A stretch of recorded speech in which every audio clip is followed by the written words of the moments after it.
কি বলছো?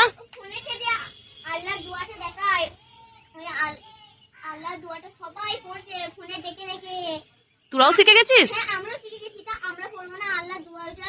ও আচ্ছা, আমাকে একবার ফোনেতে একবার শোনা ভালো করে। আচ্ছা, তার আগে একবার হিজাবটা পড়াই যা, তাহলে সবাই বলবে।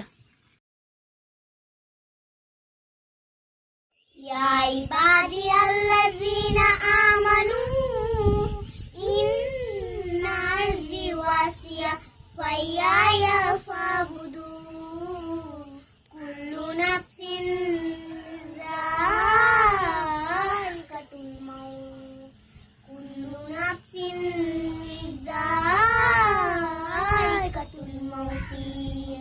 বাহ, হ্যাঁ খুব ভালো হয়েছে। তোমার আব্বু এলে সন্ধ্যাবেলায় তোমার আব্বুকে একবার শোনাবে। হ্যাঁ হ্যাঁ ঠিক আছে।